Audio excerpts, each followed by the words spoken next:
Let me get some of these legal definitions online so you people can understand what's going on when you go into the courtroom. When you go into the courtroom, your straw man, which is the name in all capital letters, is a corporation. And the legal definition of a corporation is an artificial person. And the legal definition of a person is a corporation. These two identities are one and the same within the legal definition of in law.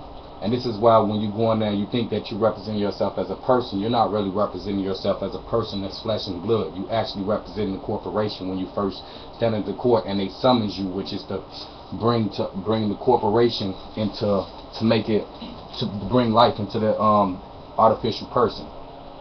When they have you state your name for the record, I would suggest that no one really state their name, because they state that they are the corporation's name, and then they are liable for everything that is under the false corporate name.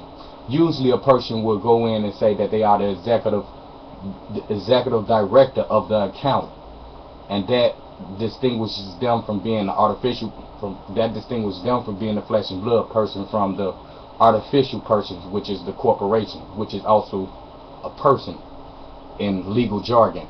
Now, sui juris. Sui juris is a man or individual endowed with rights versus privileges.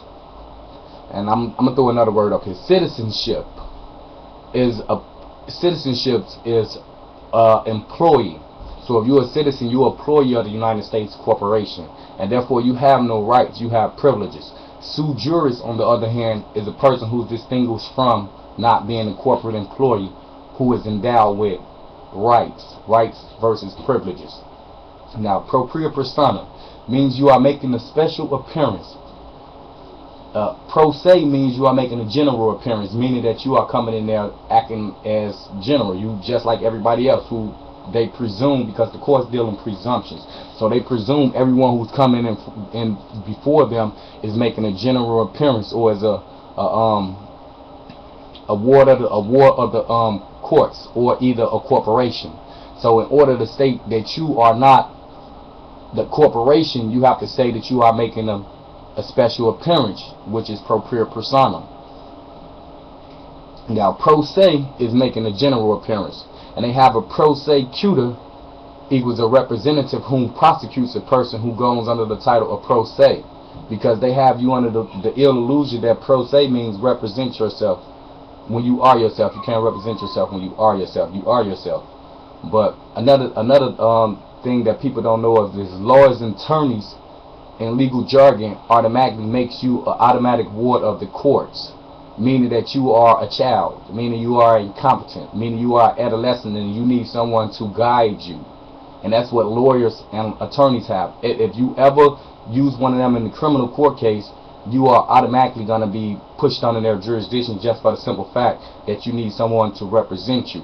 Now, it may work different when you're doing a civil lawsuit, because then you can use it's from what I hear, it's okay to use the lawyers and attorneys, because you are doing a civil claim or you are suing someone. So you need happen in the fields of, in certain fields that you may not be an expertise in. But as far as using a lawyer in the criminal courts, that is a no-no, because the courts, the lawyers, the attorneys, the state's attorneys, the prosecutors work hand in hand. They're not going to tell you that they work hand in hand, but that's the way they work. When you use a lawyer and an attorney, they'll turn over the facts that you present to them, they'll take it right back to the prosecutor and give the prosecutors they'll have it as a motion, a discovery, and they'll give it to the prosecutor to prosecute you, which in terms the lawyers, attorneys, the prosecutors, and the judge are all in cahoots.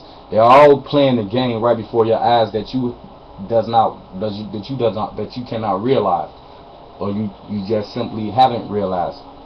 And this is what the lawyers and attorneys do. They get information for you and they present it to the state's attorneys, the same people who are prosecuting you, and they'll file it as a motion as discovery. They'll file it as the state's attorney will file it as a discovery and use it against you.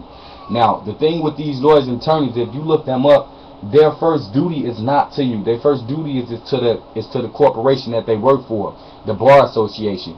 So they really have no right to really represent you, and any lawyer or attorney that's really trying to represent you will let you know that they cannot represent you first and foremost, because their first duty is to the court. You are the last person on the list who they would spend their duties to. I think you are the third person.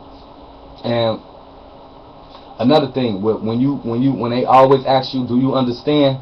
The legal definition of understanding means to accept liability. So when you say that you understand, you are actually saying that you accept liability for the corporation, the corporate artificial person, for whatever it has gotten itself into, and you are the person who are liable to make sure that anything that happens with that corporation, that you are responsible for it. That's what they mean when they always ask you, do you understand? And that's going to be my part 1 of legal definitions.